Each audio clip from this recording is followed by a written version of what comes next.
so maybe Stone Mountain can rally the troops, get everyone to fall in line, so it's going to be awesome. What about for you, Wesley? I know that you have had opportunities to see this game, quite a bit in the past. Yep. Battlefield 1, from your perspective, what is it about this game that excites you? Well, I think first of all, people expect something from Battlefield, and Battlefield 1 delivers that. This all-out epic scale, 64 players, but it's a little bit more gritty than maybe what you were expecting from your next Battlefield title, much more so than Battlefield 4. That close quarters action with the melee mechanics, that's something that I really noticed in playing the game, and I think you guys are going to see today just how important that mechanic will be when you're playing with all your friends online. Yeah, it's going to be good. It's going to be good. We're going to see some craziness. We were going through some of the tech rehearsals earlier today, and the games, they were getting hot and heavy. Yeah. It made me a little verklempt, a little sweaty. I'm sweaty naturally, so imagine when the games are playing. All these stars in here, it's like a shark pit. All the best players playing Battlefield together. It's going to be awesome. It's going to be hard to win the game today, but I'm personally rooting for Team Snoop Dogg. I'm calling it Team Snoop Dogg. That's it. I'm sticking with it. So we're going to get ready to jump into the game here any minute now, as people are prepping the lobby, and we're going to show you guys just so many incredible new features to the game that, while of course trailers are awesome, gameplay is king. And because of that, we're going to show you guys the new, dynamic weather system. You're going to see some of the weapons at play, the vehicles at play, the new classes at play. It's exciting times, and there you go. See the guys gearing up now. Is that guy, is he wearing glasses indoors? Like, Lord, can someone go to him, please, and let him know that that's not cool? I don't know. I think you were listing some of the stuff there. Destruction as well. Big thing in Battlefield 1. You're going to see a big step forward from what you've played in Battlefield 4 and Battlefield Hardline. It's really it's like going back to Bad Company 2, really. It's that all-out destruction that you can expect. And you can see. Here we go. Here we go. Let's take a look at the scoreboard here. Actually, let's take a look at the rosters if we can for just a brief moment, because I want you guys to know where all the teams are sitting at. Of course, we have the German Empire facing off against the United Kingdom. So we'll take a look at the scoreboard in a little bit. But in the meantime, though, let's talk about this gameplay. And here also, by the way, is the spectator mode, what you guys used to if you had played Battlefield 4, if you played Battlefield Hardline, and of course, our great guys in the back getting all the awesome camera shots. Yeah, they're making sure that we're seeing the best of the action today, and that's a really important part for everyone out there watching, is that you get to see some proper gameplay now. Like you were saying, we've seen the trailers, but it's now time to see something, fully fledged, in the flesh, Battlefield 1. And here we go, folks. So we have some tank gameplay here, and X Factor working with his teammates. This is the Mark IV tank, I believe. He's blowing up the map, making sure he knows what's going on. There we go, smash through the wall. It's not like it's even there. Yeah, no, the tank is absolutely brutal. So now X Factor is going to be inside of the tank, working with Mitz here to clear this spot, and now moving over to, I believe this is going to be Stone Mountain's POV. Yeah, I believe so. Oh, he's got one of the classic weapons out there, using the sniper rifle. One of my favorite weapons to use on the battlefield. Okay, so now just to kind of give everyone an update as to what it is that we're going to be playing. It will be Conquest, what you know, what you love from Battlefield. 6 points up for grabs for those of you who may be new to the franchise. Look at that tank. Look at it. Just incredible. Look. That is one of the heavy tanks that you're going to be seeing in play as well. Good shots, though, trying to lay down with that pistol. Is he going to take him? Grenade going out. You can see the bolt action shots, too. And also some of the variants that you're going to see a unique... Gets him right in front, but that's going to be... Fantastic. Something that you're going to see today is all the different weapons that are going to be available, and there are quite a lot of them we're going to get through today, and loads of different perspectives, so you'll get an all-round feel for Battlefield 1 in the Conquest game mode. Yeah, this is looking insane now. This cinematic shot, look at all the players running around, it's fantastic. Good stuff indeed, so continue to move forward, trying to go for that cheeky no-scope, not going to find that one, but progress continuing on forward. Blue team currently, if I'm reading that screen correctly, has 2 points, working on A and E as well. They're leading 26-19 as well, which means they've got the upper hand so far. German Empire versus the United Kingdom. Sure. Look Airplane at battle. that. Now, when I did the Battlefield 4 Showdown, one of my favorite things to capture were the airplane battles, right? And here we are yet again with the biplanes. It's something that I don't think... Yeah, hung up there. That would have been bad, man. That would have been bad. That would not have been good. And you can see, actually, that... Oh, no, don't go to the ground. Okay, well, he's out of there. Just taking a quick pit stop, that's all. Yeah, just look at the scenery. emergency landing. Everything going on around you. There's tanks on the ground, all the airplanes up in the sky. Now we have 24 to 36, and Monastery currently being capped here. Let's see what X Factor can do. Working with Major Nelson as well, and Richard Sherman, as well as one cheesy Mopo. Great name. Using the SMG. Oh, wait. Pulling up one of the mounted weapons. Yeah, the mounted weapons here, of course, if you're holding off on this flank here, you have to be very mindful too, because tanks can come in and just shred that wall. Right? If you think you're going to be able to maintain position there for a long time, as soon as they get wind that you're holding that spot, they can send a tank there and just absolutely destroy it. A couple things to note about the tank classes as well. It is an actual class that you select, and then you go into the game with the tank class, which has its own gun, its own tools, all these different items. You can pick up a tank from the battlefield as you would in other battlefields, but now with the tank class system, it is a class designated to vehicle drivers. Correct. So if you want to spawn in and make sure you are that tank driver, when you pop out of it, if you ever have to leave it for any reason, you will have your own loadout, which is something a little bit different that we haven't seen before.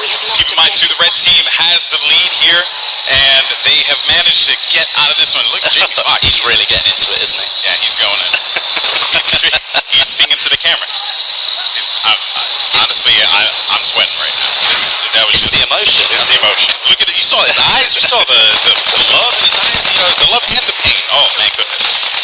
So we got a lot of action going on, though, inside of the monastery here. And it's already fully destroyed. Yeah, it was fantastic. The scenery that's on offer. Oh, taken out. Nice stuff. So Celatrix's going to get that kill, or that drop there. Let's see what we have as we potentially switch perspectives. And you saw right there, as a matter of fact, too, that was the way that you spawn in. Yeah, I was hoping that we could have actually caught that view for a brief moment, because it is so cool how you spawn into the game. So in previous Battlefield titles, you had a 2D map that just showed you where everything was going on in the battlefield, right? Yep, correct. This time around, though, that map that was once 2D, that is the actual game itself. Like the match that is taking place, all the players, when you can see the explosions happening throughout the battlefield, it's all there. And then when you spawn in, you actually swoop into it. Good stop there. And again, trying to see what is that. Doom 49. Yeah. So it will be Doom 49. Oh, can he take him? Oh, he got the assist. I mean, you were going back. Let's go back to the spawn screen. It gives you a feeling like where you're zooming in, you're a lot more aware of what's going on around you, because you can see the explosion, you can see that player moving. If an enemy's spotted up, then it gives you the chance to maybe switch where you might want to spawn, so you don't die as soon as you jumped in. Yeah, it's a really just cool looking moment too when you swoop into that site. But here we go, over to Matt's perspective here, as he's just going in with the SMG, nice close quarters weapon. That's right, using it to full effect. Multiple variants as well for that one that players are going to have the option to use here in this particular build. And I think that was an anti-tank grenade that he just picked up there. And check out Snoop Dogg. He's waiting to see if anyone's going to charge up on this trench here, trying to work with his teammates.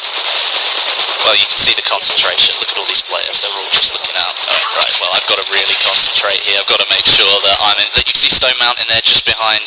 He's making sure that, see, he's telling his players what to do. Getting the troops to fall in line, man. Getting the troops. And here we go. So this is the spawn system. You just swoop right into it and you go right into the vehicle, or wherever you decide to go. It is so cool. That was just awesome to see. I mean, that kind of mechanic. I mean, the spawn screen is one of the most valuable things you can look at, because you can really help change the way the battle's moving. And if you can see all that information in front of you, it's so much more helpful. And there are a variety of items that you can use as well, gadgets that you'll see players use. I think we saw the anti-vehicle grenade just a little while ago. Back over to the spawn again, and moving in with Major Nelson here. Yep, Major Nelson. See what he can do. Leading the troops. Actually, I believe this is Nice. Rival X. I think this is X Factor. You think it's X Factor? No offense to Larry. Love Larry to death. Good friend of mine. I just haven't seen Larry move like this in quite a while. So I don't know if that's Major Nelson. But here comes the airship, Westy. This is the special bit. So what you've got is an extremely powerful piece of weaponry right here. Is it the British Army have got this one right now? Yeah, so because of that, the way it works essentially is that you want to look at it as when the team is down, it's that last-ditch opportunity, that last effort to be able to get back into the game. And the airship, if used properly, can cause a lot of damage. It is an incredible piece of weaponry, a behemoth, if you will. I mean, obviously, though, it's a huge target. As we can see, it's getting shot already. So it's not something that you're likely to miss in the sky, but all that power right there, if you were down and you needed to take a couple of flags back in Conquest, this could give you the power to do that. You can absolutely obliterate people with the guns that are on it. Infantry don't stand a chance. So it really is the last ditch, but you could turn things around. The plane just landed right in front of us. And good shot there. And look at Terry Crews throwing down on the PC. That's what's up, man. You know, just looking for that opportunity. I think he found someone in front of him. And now he's just yelling. Yeah, well, I mean, again, it's the emotion. Raw emotion on board with Snoop Dogg. He's in one of the tanks, I think. Or is it the armoured car? I think it might be the tank. Yeah, I think that is the tank there. And over here, Stone Mountain, POV dealing with a lot of pressure. And Sea-Nanners coming out of nowhere, giving them the business. That's unfortunate. One thing we did see there was one of the new movement mechanics, the way that you can pull yourself up on top. You might have just seen it before the guy hit the floor. You can now pull yourself up onto cover that's a lot higher than you, so you can use the cover to your advantage, or you can drop down behind it, but then you can spring out in surprise as well. So there are different kinds of movement mechanics in the game that are new. As you had mentioned before, the high vault, as it's called. Yep. You know, in other Battlefield games, there may have been like a gate or like, you know, stone fencing or something like that you couldn't quite get over. Now you can. It's just all one fluid motion. Look at the tank just running through everyone here. I don't even know who's in that tank, but he is looking to cause some damage. And here's a couple of interesting notes about the tank too. So you can actually target damage tanks this time around, right? So if I want to eliminate the treads, I can eliminate the treads. I can do the best I can to... Whoa, okay. That was interesting. But yeah, like you say, the damage is individual to certain parts, but it's not just these tanks that we've got here. There are different types of tanks in Battlefield 1. So you've got light tanks, medium tanks, and heavy tanks. Obviously, the name will tell you a little bit about what they do, but a light tank can only hold one player, so you could be very effective on your own. But if you want to sit down with some of your squad mates, you can move into a medium tank. That's got 3 seats in it. And if you really want to take your full squad in a tank and you want to go bowling around the battlefield and just causing absolute havoc, then you can use one of the heavy tanks. That's got 5 seats in it. Yeah, and another thing to note as well about, you know, just the tanks in general, they are tied to those specific classes, right? They contain a variety of weapons depending on the situation, but most importantly though, they contain a repair hammer, right? Which you can use to actually give yourself that, you know, to keep you alive and keep the tank going.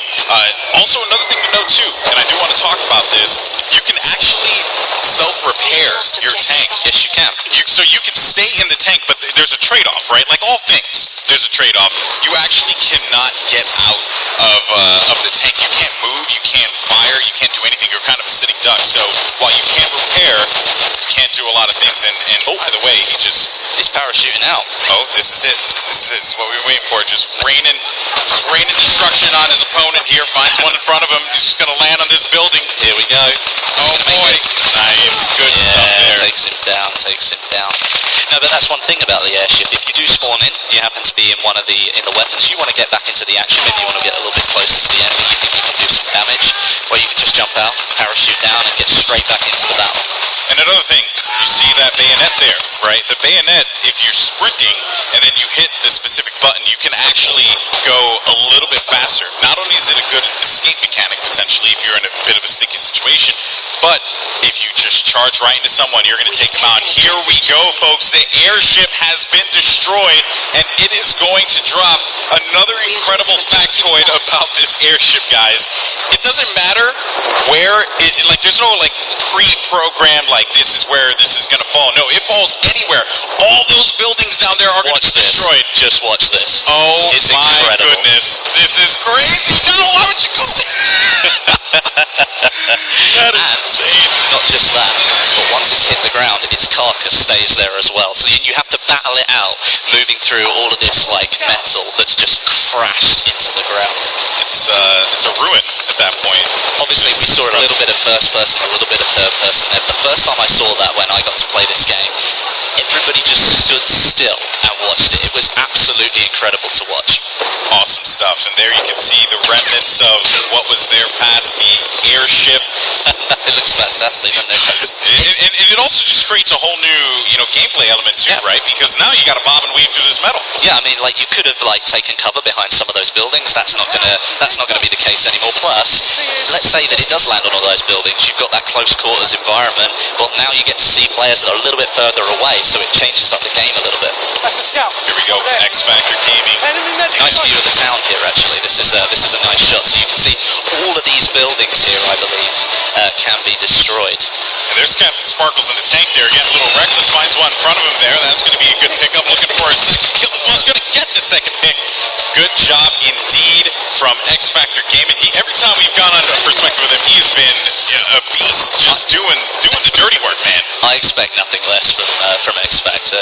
If you've ever played with him or you've ever had the opportunity to see him play, he is just an extremely good Battlefield player. Oh, but just as we say that. Oh, well, it's the curse of the commentator, isn't it? it's your fault. And there you have it, folks. Congratulations.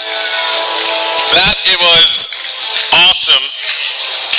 If I'm correct, I believe that was the German Empire who came out on top of that victory. Well, because obviously the British got the airship, but perhaps they couldn't quite use it to full effect.